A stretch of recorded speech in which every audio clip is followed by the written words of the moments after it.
Hello Buttercup, welcome back to my channel. Today is part 2 of the Bookish hot takes that I apparently need to have opinions on video. If you didn't watch the first part, I would say go back and watch it, but then again, you don't really need to watch the first part to understand the second part because I split up the number of hot takes.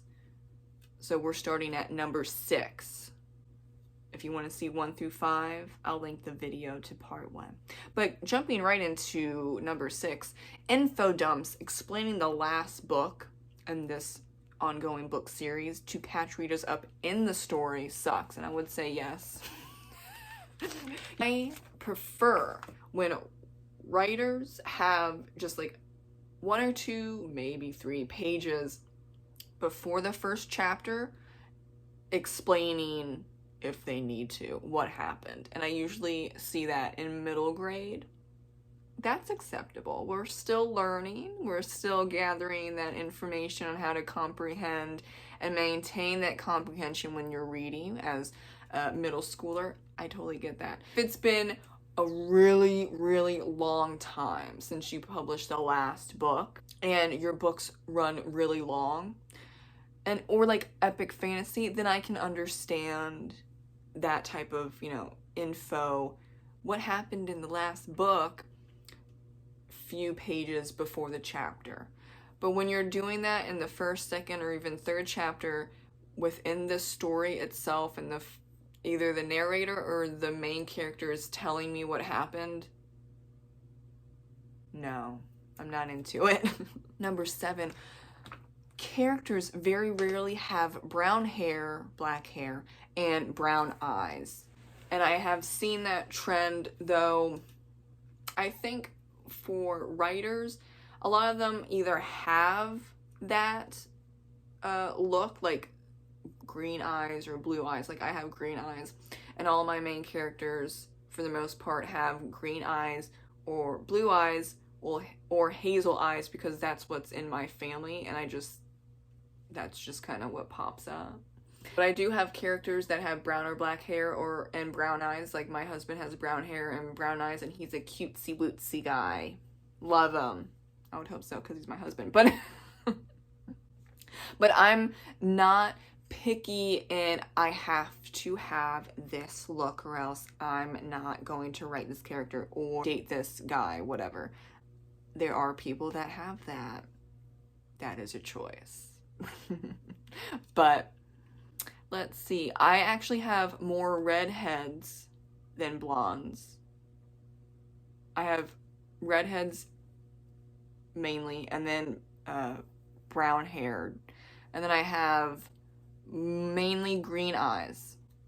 And I'm trying to think, what would it be, hazel, or would it be brown eyes? That is number 2. Just don't think about it too in depth, and I know some writers do because it's a vibe.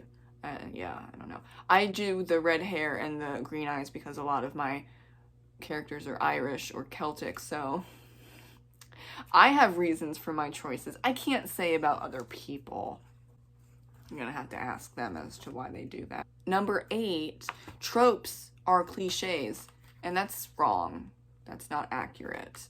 Now, cliches can be tropes that have been done horribly or just one too many times for various reasons. And I can't say what a writer chooses to do and chooses not to do. That's a personal choice, other than following trends, which there was this huge trend. For example, because The Hunger Games, Suzanne Collins did a great job in the first chapter of the first book with the opening scene being Katniss wakes up and she kind of goes about her day for so long in many, many different genres, not just YA dystopian, but like so many genres. The trend was to have your character wake up and go about their day. And that became a cliche. Is waking up and going about your day a trope? No. It can be how you write something or a trope or a type of character or a type of look you give your character. Cliches are just something, not just in books, but also in film, that has been done so many times horribly that people don't like it anymore. So tropes does not mean cliche. You can use tropes that are expected of you in this particular genre, like romance. It is main character meets love interest, they get together, they break up, they get back together. Happily ever after. That's the beats of romance. And that's expected. And so there are then tropes that you can add in. And depending on the subgenre of romance, some tropes are expected. But the beats are absolutely expected, or else you don't write a romance. Capital R romance, right? Especially the happily ever after.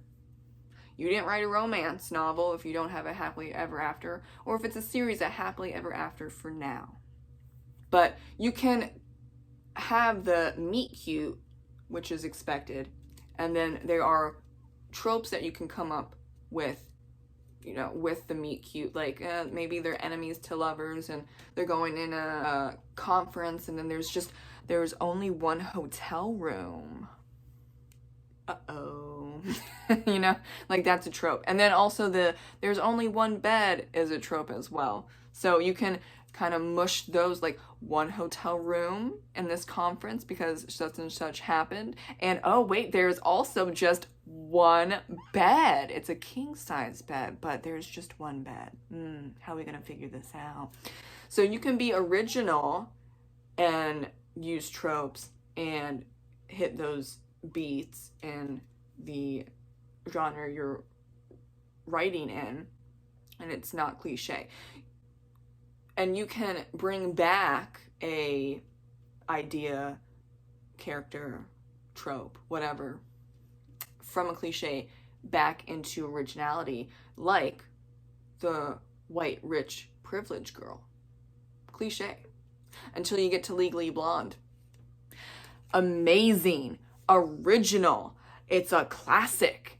I don't know anyone that doesn't love Legally Blonde, because that trope, the rich white blonde girl, was flipped on its head, and everyone loves Elle Woods.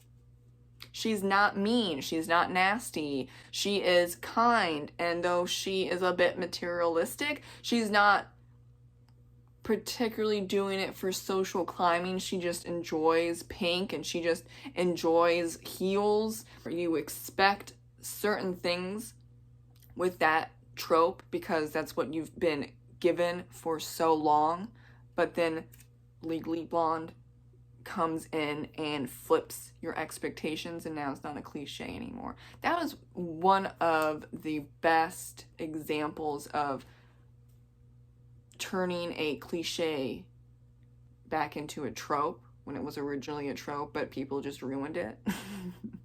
Number 9, romance must have a happily ever after, or if it's a book series, a happily ever after for now.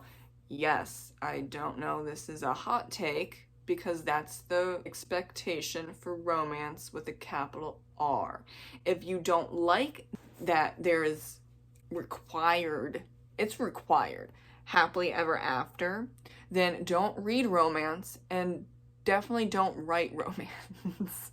You can have a women's fiction or a romantic fiction novel, and then you'll get the right readers and they'll enjoy it, and they know for a fact this isn't romance, this is women's fiction or romantic fiction, so there's not going to be a happily ever after, and it might be a little more sad and dramatic, you know, things like that.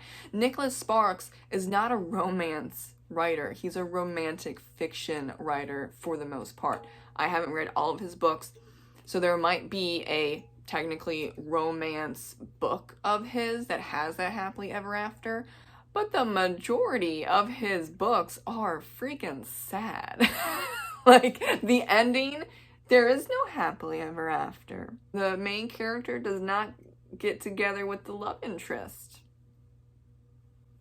But people think that his books are romance, but then when you actually talk to romance readers, they're like, no, it's not. Thank you. Go away with your Nicholas Sparks conversation. We're over here reading actual romance. So if you don't like romance, which I understand why a lot of people don't, then don't read it or write it. That's about it. Don't do it. Number 10. If you're going to write about something you don't know, research it. Yes. Yeah. Hot take, I guess. For example, just from my own writing experience, when I was in high school, starting the actual research for the American Revolutionary War between 1778 and 1779 in this particular district in South Carolina, I had no knowledge whatsoever. But what did I do? As a historical fiction writer, I researched it. Amazing. Oh, wow, what a thought. Yeah. And I've never gotten to this day, and it's Patriot Sale has been out for quite some time, that it's not historically accurate. It is, because I did the research, because I didn't know. And that makes the book more believable and realistic, like I said. Also, more personal, because it was written and researched with care. And the characters and the surrounding area, just everything was researched precisely, that it's like you're there, as I've been told. Thank you very much for everyone who said that. But that was the whole point. That's the whole point. For me personally, I have seen people that write historical fiction and they're just like, I don't care, do whatever. And I'm like, okay. And I'm not going to read your books. And if I do happen to read your book and the historical stuff is not right, and I can tell that you did not research this time period or this area or this group of people, I'm not going to rate your book highly. Maybe I'm a critic when it comes to historical fiction research, but like, it's kind of the point of the genre. Like, if you don't want to work hard in doing the research, maybe do another genre. Hot take. Thank you so much for watching part 2 of Bookish hot takes that I should have an opinion on. Comment with your thoughts. I'll see you in the next video, and take care of yourself and have a great rest of your day until I see you in the next one. Bye.